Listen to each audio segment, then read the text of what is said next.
ماشاء اللہ جیسے بیان ہو رہا ہے صحیح بخاری شریف کے اندر حضرت براء ابن عازب رضی اللہ تعالی عنہ سے مروی ہے، آپ فرماتے ہیں کہ سرکار دو عالم علیہ الصلوۃ والسلام نے فرمایا کہ سب سے پہلے جو آج ہم کام کریں گے وہ یہ ہے کہ پہلے نماز ادا کریں گے، اس کے بعد قربانی کریں گے، یعنی پہلے نماز اس کے بعد قربان۔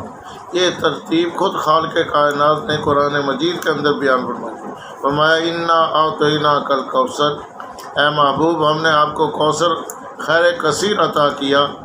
فصلی لربک وانحر، بس نماز پڑھیے اور قربانی دیجیے۔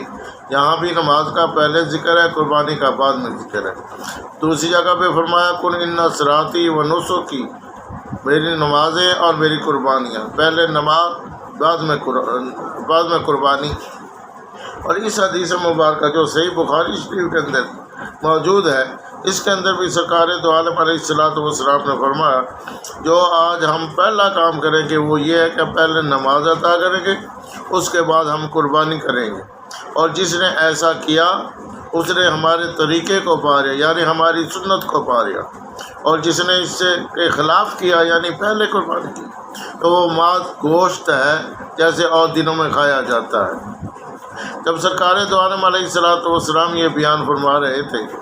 تو حضرت سیدنا ابو ہریرہ رضی اللہ تعالی عنہ وہ پہلے قربانی کر چکے تھے، اس نیت سے کہ ان کے اڑوس پڑوس جو ہمسائے تھے وہ غریب نادار لوگ تھے، تو انہوں نے سمجھا کہ کیوں نہ میں پہلے قربانی کر کے ان کے گھروں میں گوشت پہنچا کر تسلی کے ساتھ سرکار دو عالم علیہ الصلوۃ والسلام کے ساتھ نماز ادا کروں۔ تو جب آپ نے یہ حضور علیہ الصلوۃ والسلام کی زبان سے سنا تو عرض کیا یا رسول اللہ صلی اللہ تعالیٰ علیہ وسلم، میں نے تو قربانی پہلے کر لی اس نیت سے۔